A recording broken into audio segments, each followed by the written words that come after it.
दोस्तों आप सभी का ओनली टॉप स्टडी चैनल पर स्वागत है। एसएससी जीडी एग्जाम 2023 1 फरवरी ऑल शिफ्ट का एग्जाम कंप्लीट हो चुका है। दोस्तों पूरे दिन में पूछे गए सारे क्वेश्चन इस वीडियो में कवर करने वाले हैं। दोस्तों मैं आपको ये भी बताऊंगा कि कहाँ से सबसे ज़्यादा क्वेश्चन पूछे जा रहे हैं, क्या पैटर्न चल रहा है। अगर आपका एग्जाम आगे आने वाले दिनों में है तो पूरी वीडियो को देखिएगा, आपको कहाँ से तैयारी करके जानी चाहिए वो भी मैं आपको इस वीडियो में बताने वाला हूँ। ये वीडियो बहुत ही ज़्यादा महत्वपूर्ण रहेगी। चलिए शुरू कर लेते हैं। देखिए एक क्वेश्चन दोस्तों पूछा गया था, बिहू पर्व असम में एक साल में कितनी बार मनाया जाता है। जिन बच्चों ने भी सुबह वाला दोस्तों एनालिसिस देखा होगा तो मैंने उसमें एक्स्ट्रा फैक्ट में बताया था कि बिहू पर्व दोस्तों असम में 3 बार मनाया जाता है। तो जो भी देख कर गए होंगे एनालिसिस को तो इस क्वेश्चन को तो ठीक कर लिया होगा। इसीलिए बोलता हूँ जो भी एक्स्ट्रा फैक्ट बताता हूँ ना दोस्तों क्वेश्चन के साथ में, उनको जरूर देख लिया करें, ध्यान से सुन लिया करें। दोस्तों एक क्वेश्चन पूछा गया था कि रणजी ट्रॉफी की शुरुआत कब हुई थी। दोस्तों रणजी ट्रॉफी की शुरुआत 1934 में हुई थी। और दोस्तों देखिए 50वें चीफ जस्टिस ऑफ इंडिया कौन है, तो डी वाई चंद्रचूड़। ये क्वेश्चन दोस्तों रिपीट हो चुका है। तो देखिए रिपीटेड क्वेश्चन आने स्टार्ट हो चुके हैं, यानी कि स्टार्टिंग से अभी तक जितने भी शिफ्ट में क्वेश्चन पूछे गए वो आपको पढ़ के जाने चाहिए। वहां से दोस्तों एक दो क्वेश्चन तो पक्का रिपीट हो रहा है हर एक शिफ्ट में।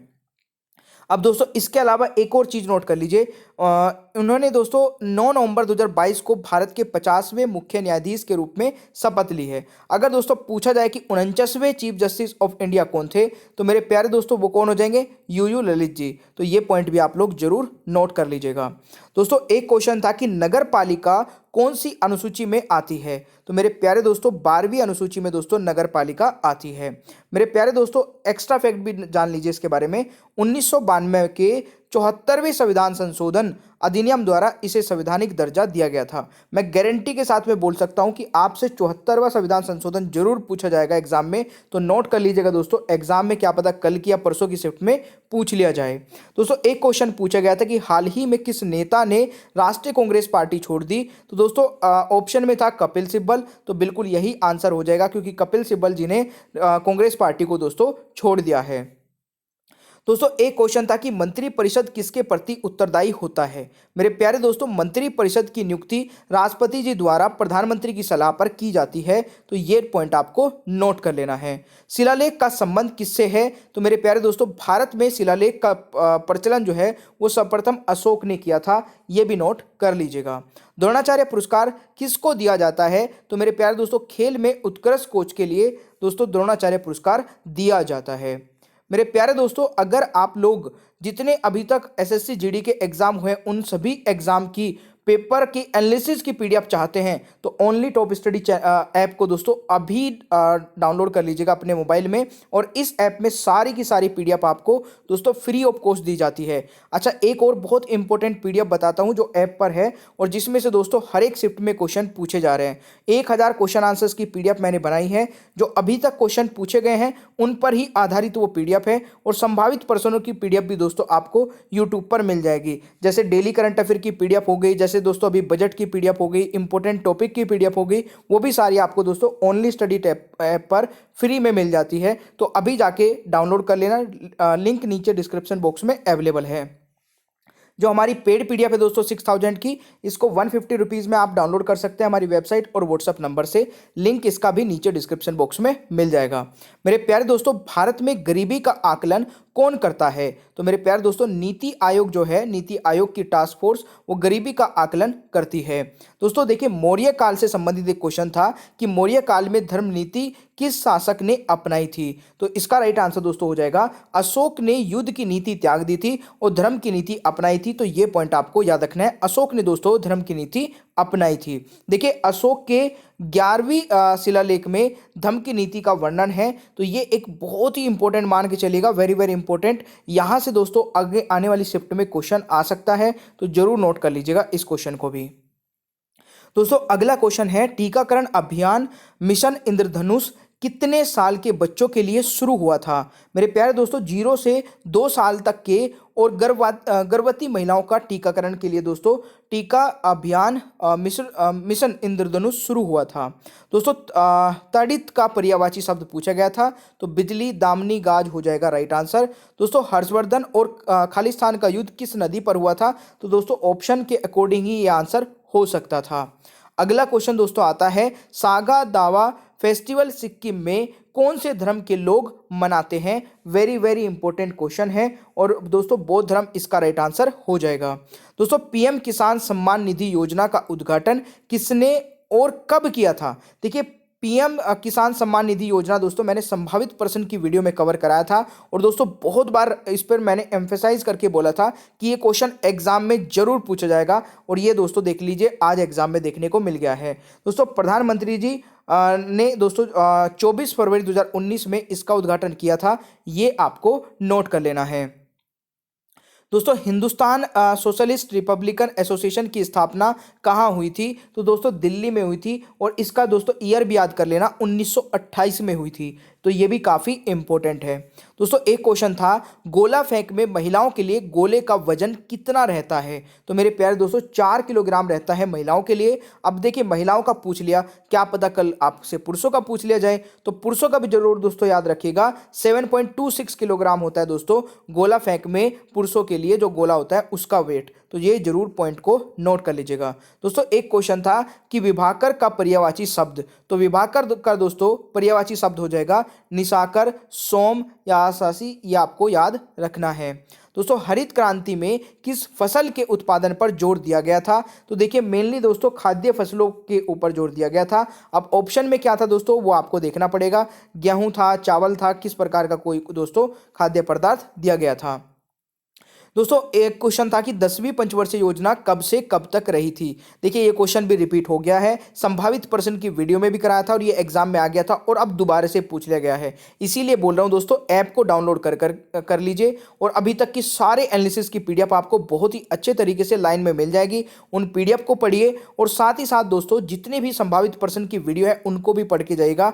आपका स्कोर 15 से 18 क्वेश्चन हो जाएंगे दोस्तों जीके में, और जो 15 से 18 क्वेश्चन करके आ जाएगा जीके में उसका सिलेक्शन कोई रोक नहीं सकता है, क्योंकि जीके ही थोड़ा सा दोस्तों जो है जिसमें बच्चे कम स्कोर कर पा रहे हैं। बाकी हिंदी, रीजनिंग और आपका मैथ्स है दोस्तों बिल्कुल इजी है और उसको सारे बच्चे करके भी आ रहे हैं।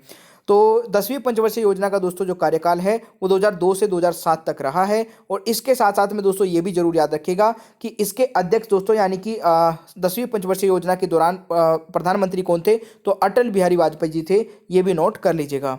दोस्तों योजना का जो विकास दर रहा था यानी कि दर रखा गया था 8.1% और दोस्तों अचीव हुआ था 7.7%, ये भी नोट कर लीजिएगा।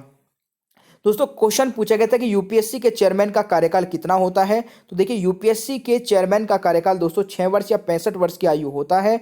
और देखिए यहाँ पर नोट करने वाली बात दोस्तों ये है कि यूपीएससी एक स्वतंत्र संवैधानिक निकाय है, क्योंकि ये क्वेश्चन एग्जाम में बन सकता है दोस्तों। ब्लू वाले जो पॉइंट है ये एक्स्ट्रा फैक्ट है, नोट कर लेना 100% दोस्तों। ये क्वेश्चन जरूर पूछा जाएगा कि संविधान में किस अनुच्छेद में दोस्तों यूपीएससी के बारे में बताया गया है? तो यूपीएससी के बारे में यूपीएससी संविधान के दोस्तों अनुच्छेद 315 से 323 में उल्लेखित है, तो ये भी पॉइंट आप लोग नोट कर लीजिएगा। दोस्तों अगला क्वेश्चन आता है एनपीआर का फुल फॉर्म क्या है? तो एनपीआर का फुल फॉर्म दोस्तों क्या हो जाएगा? नेशनल पॉपुलेशन रजिस्टर, तो ये पॉइंट आपको नोट करना है। दोस्तों दूसरी एशियन गेम कब हुई थे? तो दूसरे एशियन गेम दोस्तों 1982 में हुए थे, ये भी पॉइंट आप लोग नोट कर लीजिएगा। इसके अलावा दोस्तों कुछ एक्स्ट्रा पॉइंट और मैं बता देता हूं। भारत ने 2 बार एशिया गेम की मेजबानी की, ये आपको याद रखना है। 1951 में दोस्तों पहली बार और 1982 में दूसरी बार की थी, ये भी आपको याद रखना है। पहले खेल जो दोस्तों हुए थे वो नई दिल्ली में आयोजित हुए थे, ये भी आपको याद रखना है। ठीक है भाई, चलिए अगला क्वेश्चन दोस्तों आता है इनमें से संक्रामक रोग कौन सा है? तो संक्रामक रोग दोस्तों कौन सा है? मलेरिया, टाइफाइड, चेचक, ये सभी दोस्तों क्या है? संक्रामक रोग हैं, तो ये आपको याद रखना है। दोस्तों बिहू किस राज्य का लोक नृत्य है? तो ये दोस्तों असम का लोक नृत्य है, ये आपको याद रखना है। देखिए ये पहली शिफ्ट में का क्वेश्चन है दोस्तों और मैंने पहली शिफ्ट में कराया था एक्स्ट्रा फैक्ट में। अब बच्चे बोलते भी है ना कि सर आप इतने सारे क्वेश्चन कैसे बता रहे हो जो एग्जाम में आ रहे हैं। तो देखिए ये क्वेश्चन पूछा गया था कि बिहू किस राज्य का लोक नृत्य है और मैंने 2 एक्स्ट्रा पॉइंट बताए थे इसमें कि बिहू नृत्य असम की संस्कृति का एक महत्वपूर्ण हिस्सा है और दोस्तों बिहू जो आपका महोत्सव है वो असम में 3 बार मनाया जाता है। ये क्वेश्चन आपका दोस्तों 4th शिफ्ट में पूछा गया जो मैंने इसके एक्स्ट्रा फैक्ट में बताया था, तो नोट कर लीजिएगा। और इसी प्रकार से मैंने जो 1000 के क्वेश्चन आंसर्स की पीडीएफ बता रहा हूं ना आपको, इसी प्रकार से मैंने हर एक क्वेश्चन में दोस्तों एक्स्ट्रा फैक्ट बताए हैं उस पीडीएफ में, और वो पीडीएफ बिल्कुल आप लोगों के लिए फ्री है दोस्तों। अगर बस हो सके तो आप एक काम करना, आप ऐप को डाउनलोड करके जब इस पीडीएफ को डाउनलोड करें तो 5 स्टार की रेटिंग कर देना ऐप की। इससे काफ़ी मोटिवेशन भी मिलता है और दोस्तों आप लोगों के लिए मेहनत करने के लिए लगन से दोस्तों काम करने में भी दोस्तों बहुत मन लगता है। अगला क्वेश्चन आता है, भारत में मानसून की शुरुआत कहाँ से हुई थी हुई थी या होती है? दोस्तों राइट आंसर रहेगा दक्षिण पश्चिम से, तो ये आपको याद रखना है। दोस्तों एक क्वेश्चन था कि नाइट्रोजन का अणुभार कितना होता है, तो 14.007 और नाइट्रोजन का परमाणु संख्या दोस्तों कितना होता है, 7 होता है, ये भी नोट कर लीजिएगा। दोस्तों एक क्वेश्चन था कि लकीर का फकीर होना मुहावरे का अर्थ, तो पुरानी बातों पर चलने वाला दोस्तों लकीर का फकीर कहलाता है। अमृत का पर्यायवाची शब्द दोस्तों पूछा गया था, तो सुधा, सोम, पीयूष दोस्तों राइट आंसर हो जाएगा, ये भी आपको याद रखना है। दोस्तों एक क्वेश्चन था कि अनुच्छेद 100 किससे संबंधित है? देखिए अनुच्छेद 100 दोस्तों किससे संबंधित है, काफी इंपॉर्टेंट अनुच्छेद पूछा गया है। संभावित प्रश्न की वीडियो में भी मैंने कराया था, इसको पूरा डिटेल में बता देता हूं। देखिए प्रत्येक सदन की बैठक में या सदनों के संयुक्त बैठक में सभी प्रश्नों का अवधारण अध्यक्ष और अथवा सभापति या अध्यक्ष के रूप में कार्य करने वाले व्यक्ति को छोड़कर उपस्थित और मत देने वाले सदस्यों के बहुमत से किया जाएगा, ये आपको याद रखना है। दोस्तों आकर्षण का विलोम शब्द पूछा गया था, तो विकर्षण दोस्तों राइट आंसर हो जाएगा, ये भी आपको याद रखना है। देखिए पीतांबर का अर्थ क्या है? देखिए पीतांबर दोस्तों नाम का मतलब होता है भगवान विष्णु जो एक पीले रंग की परिधान पहनता है, ये भी आपको याद रखना है। दोस्तों किरण का पर्यायवाची शब्द क्या है? तो किरण का पर्यायवाची शब्द दोस्तों क्या हो जाएगा, अंशु हो जाएगा, रसीम हो जाएगा, मरीच हो जाएगा, ये आपको याद रखना है। उधम का विलोम शब्द दोस्तों क्या हो जाएगा, आलस्य हो जाएगा, ये आपको याद रखना है। देखिए दोस्तों हरित क्रांति की शुरुआत भारत में किसने की थी? तो एमएस स्वामीनाथन जी ने की थी। ये क्वेश्चन आपसे पूछा गया था। एक्स्ट्रा फैक्ट मैं बता देता हूँ। देखिए नॉर्मन बोरेलोग विश्व में हरित क्रांति के जनक माने जाते हैं, तो ये पॉइंट आपको याद रखना है। भारत में दोस्तों हरित क्रांति की शुरुआत 1565 से 68 में हुई थी, ये भी पॉइंट आपको नोट कर लेना है। दोस्तों सेशन अच्छा लग रहा है, मेहनत अच्छी लग रही है, तो लाइक भी करते चलिएगा साथ साथ में, ठीक है। अगला क्वेश्चन दोस्तों है कि कैलाश विकास योजना किस मंत्रालय के अंतर्गत आती है? तो कैलाश विकास और उद्यमिता मंत्रालय के दोस्तों आती है। कौशल विकास और उद्यमिता मंत्रालय के अंतर्गत दोस्तों कौशल विकास होगा, ये योजना किस मंत्रालय के अंतर्गत आती है? दोस्तों इसकी शुरुआत हुई थी 2015 में, ये भी बहुत इंपॉर्टेंट है, नोट कर लीजिएगा। क्वेश्चन आता है कि हर्षवर्धन के दरबारी कवि कौन थे? दोस्तों बाणभट्ट राजा हर्षवर्धन के दरबारी कवि थे, ये पॉइंट आपको नोट कर लेना है। दोस्तों फ्लाइंग सिख के नाम से किसे जाना जाता है? तो फ्लाइंग सिख के नाम से दोस्तों मिल्खा सिंह जी को जाना जाता है। देखिए रुक्मणी देवी अरुंडेल का संबंध किससे है? तो ये दोस्तों संबंधित है भरतनाट्यम से, ये भी आपको याद रखना है। मेरे प्यारे दोस्तों असम का सत्रिय नृत्य किस आंदोलन से संबंधित है? तो दोस्तों वैष्णव भक्ति आंदोलन से संबंधित है, ये क्वेश्चन भी आपसे पूछा गया था, नोट कर लीजिएगा। दोस्तों एक क्वेश्चन था कि किस अनुच्छेद में भारत को राज्यों का संघ कहा गया है? देखिए किस अनुच्छेद में दोस्तों भारत को राज्यों का संघ कहा गया है? तो अनुच्छेद 1 में कहा गया है, ये आपको याद रखना है। दोस्तों जनगणना में सबसे कम साक्षरता दर किस राज्य की है? तो दोस्तों राइट आंसर रहेगा बिहार की। इसके अलावा 2 एक्स्ट्रा पॉइंट ये भी नोट कर लेना, सबसे अधिक साक्षरता दर दोस्तों केरल की है और सबसे कम महिला साक्षरता दर दोस्तों हरियाणा की है। ये क्वेश्चन वेरी वेरी इंपॉर्टेंट लगता है, जो मुझे लगता है कि एग्जाम में जरूर आएगा। दोस्तों अगला क्वेश्चन आता है गणगोत्र नृत्य किस राज्य से संबंधित है? दोस्तों ये हो जाएगा राजस्थान से। और एक क्वेश्चन था कि दोस्तों पैरा ओलंपिक 2020 में सबसे ज्यादा पदक किस देश ने जीते हैं? तो दोस्तों ये हो जाएगा चीन ने 107 मेडल दोस्तों इसमें जीते हैं। आग में घी डालने मुहावरे का अर्थ दोस्तों क्या हो जाएगा? क्रोध भड़काना, ये भी क्वेश्चन आपसे पूछा गया था। दोस्तों एक क्वेश्चन था ग्रीष्मकालीन ओलंपिक 2020 में सबसे ज्यादा स्वर्ण पदक किसने जीता है? दोस्तों राइट आंसर हो जाएगा संयुक्त राज्य अमेरिका ने। अगर आपसे पूछा जाए कि सबसे अधिक मेडल ग्रीष्मकालीन ओलंपिक 2020 में किसने जीते, तो दोस्तों वो भी संयुक्त राज्य अमेरिका ही हो जाएगा।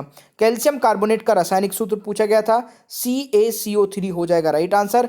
एक काम को 2-3 लोग मिलकर करें तो उसे किस प्रकार की बेरोजगारी कहा जाता है? दोस्तों इसे कहा जाता है रचनात्मक बेरोजगारी, ये भी पॉइंट आप लोग नोट कर सकते हैं। दोस्तों अगला क्वेश्चन था कि अनुच्छेद 22, देखिए अनुच्छेद 22 संभावित प्रश्न की वीडियो से आ गया, गिरफ्तारी के लिए किसी भी व्यक्ति को गिरफ्तारी के कारणों के बारे में बताना, तो ये आपको याद रखना है। चूना पत्थर बना होता है दोस्तों, कैल्शियम कार्बोनेट जीवाश्मों से बना होता है, ये भी आपसे पूछा गया था। अप्रत्यक्ष कर दोस्तों सुबह भी मैंने अच्छे से समझाया था। अप्रत्यक्ष कर यानी कि इनडायरेक्ट टैक्स कौन से होते हैं, तो देखिए जीएसटी दोस्तों इनडायरेक्ट टैक्स है, और ये ऑप्शन में था, एक बच्चे ने बताया है। दोस्तों 22 गज की पिच किस खेल की होती है, ये मैंने संभावित प्रश्न में भी कराया है, और इसकी जो सेपरेट वीडियो है दोस्तों सभी खेल और उनके फील्ड के मेजरमेंट, उसमें भी दोस्तों बताया था कि 22 गज की जो पिच होती है वो क्रिकेट की होती है। तो ये क्वेश्चन भी दोस्तों संभावित प्रश्न से आ गया है। वर्तमान में खेल मंत्री कौन है, तो वर्तमान में खेल मंत्री दोस्तों अनुराग सिंह ठाकुर है, ये भी संभावित प्रश्न की वीडियो में करा दिया था। अर्थशास्त्र के रचयिता कौन है, दोस्तों अर्थशास्त्र के रचयिता हो जाएंगे कौटिल्य जी। और अगर आपसे पूछा जाए कि अर्थशास्त्र के पिता किसे कहा जाता है, तो एडम स्मिथ दोस्तों कहा जाता है। राइट आंसर हो जाएगा ये एडम स्मिथ का। दोस्तों एक क्वेश्चन था कि माता का पर्यायवाची मैया, माई, अम्मा, अम्मी, जन्नी, ये बहुत सारे हैं दोस्तों, एक बार देख लेना। बिजली का पर्यायवाची दोस्तों क्या हो जाएगा, एक बार ये भी सारे देख लेना, ये भी बहुत सारे हैं, ठीक है। एक क्वेश्चन था कि आसमान पर चढ़ना मुहावरे का अर्थ, तो किसी की बहुत अधिक प्रशंसा करना, ठीक है, ये आपको याद रखना है। मेरे प्यारे दोस्तों एक क्वेश्चन था कि राष्ट्रपति द्रौपदी मुर्मू ने पद कब ग्रहण किया था, तो 25 जुलाई 2022 में दोस्तों पद ग्रहण किया गया था। द्रौपदी मुर्मू भारत की 15वीं राष्ट्रपति है दोस्तों, ये भी आपको याद रखना है। 2022 में दोस्तों नए सीडीएस कौन बने हैं, तो अनिल चौहान जी दोस्तों बने हैं। और इनसे पहले कौन थे, फटाफट कमेंट बॉक्स में बताइएगा, कई बार बताया हूं, और सुबह वाली जो एनालिसिस की वीडियो थी उसमें भी बताया था।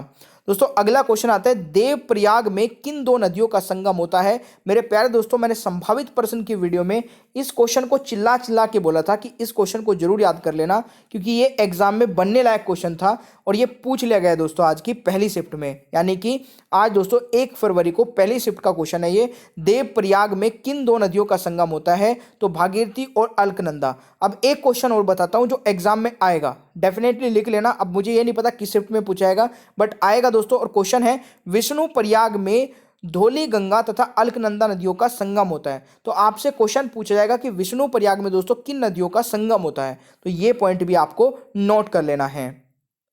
मेरे प्यारे दोस्तों अगर आप ये पीडीएफ डाउनलोड करना चाहते हैं तो ओनली टॉप स्टडी ऐप को अभी डाउनलोड कर लीजिए। ये ऐप आपके मोबाइल में जरूर होना चाहिए दोस्तों। इस ऐप में आपको बहुत सारी फ्री पीडीएफ मिल जाएगी, ठीक है। और आप यूट्यूब फ्री पीडीएफ वाले सेक्शन में जाएंगे तो ओनली टॉप स्टडी की दोस्तों सारी मतलब कुछ पीडीएफ अभी ऐसी है जो अपकमिंग है, जो मिल जाएगी आपको थोड़े दिनों में, बट अभी जो आपके लिए इंपॉर्टेंट है वो पीडीएफ यहाँ पर अवेलेबल है। डेली करंट अफेयर की पीडीएफ दोस्तों, बजट की पीडीएफ, या फिर संभावित प्रश्नों की पीडीएफ, या फिर दोस्तों टॉपिक वाइज जीके की पीडीएफ, स्टैटिक की पीडीएफ, वो यहाँ पर आपको दोस्तों सारी की सारी पीडीएफ मिल जाएगी। इंपॉर्टेंट टॉपिक वाइज दोस्तों जो वीडियोस हैं वो भी यहाँ पर आप देख सकते हैं। जॉब अपडेट भी दोस्तों यहाँ पर आपको सारे मिल जाते हैं।